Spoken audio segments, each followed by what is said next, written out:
Ce qui m'intéresse dans le management de transition, c'est l'aspect projet. L'aspect un peu SWAT team. On arrive sur un sujet qui est un sujet qu'il faut prendre à le bras-le-corps, sur un temps qui est défini. Et puis, on intervient certes comme un extérieur, mais avec l'expérience de quelqu'un qui connaît l'entreprise, qui connaît le sujet et qui peut assez rapidement apporter de l'expertise, apporter la capacité à gérer des projets, à gérer des équipes et puis à mener à bien ce projet. Donc finalement, des objectifs qui sont clairs, qui sont définis, qui sont fixés dans le temps. Et finalement, je trouve que c'est quelque chose sur lequel on peut avoir de l'adrénaline et puis le plaisir de réussir quelque chose. Mon background, c'est vraiment le juridique et la conformité.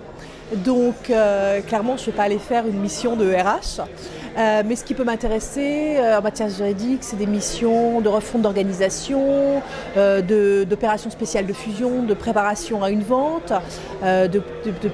d'opérations particulières sur la gestion d'un gros contrat ou de ce genre de choses. Et sur la conformité, en fait, il y a plein de choses qui se passent en conformité. C'est un peu, moi, ça fait 15 ans que je le pratique.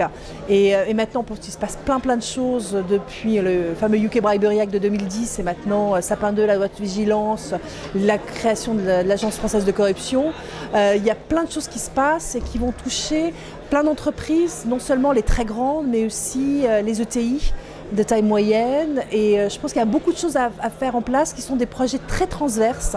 Et ça, ce qui est intéressant en management de transition, c'est que souvent on fait des choses très transverses. Le RGDP, sur un plan purement juridique, n'est pas une grosse nouveauté. La chose fabuleuse, c'est que c'est applicable dans toute l'Europe, puisque c'est un règlement européen et non pas une directive.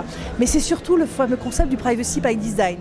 Et ça, c'est fabuleux parce qu'en fait, il faut le voir comme quelque chose qui est une opportunité et pas du tout quelque chose qui est une contrainte. Je sais bien qu'on va se dire, ça y est, c'est encore une réglementation de plus. Non, pas du tout. Au lieu de se dire, j'ai coché la case et ça doit être bon, et puis je vais attendre, et mon Dieu, pourvu que j'ai pas de contrôle, parce que de toute façon, ce sera jamais bon, parce qu'on n'aura jamais fait la bonne déclaration. On force ces organisations à se dire, on est intelligent, on conçoit les produits et les services en réfléchissant à ça et on prend strictement ce qui est nécessaire. Donc je trouve que pour les entreprises, c'est un très beau projet. Ça peut être un peu lourd, mais c'est un très beau projet de réflexion très transversal. Et pour nous, en tant que citoyens, finalement, nous sommes tous des gens qui donnons nos données personnelles. Et finalement, pour un manager de transition, participer à la mise en place d'un RGPD qui réponde à des exigences raisonnables, finalement, moi, je trouve ça quand même assez glorieux.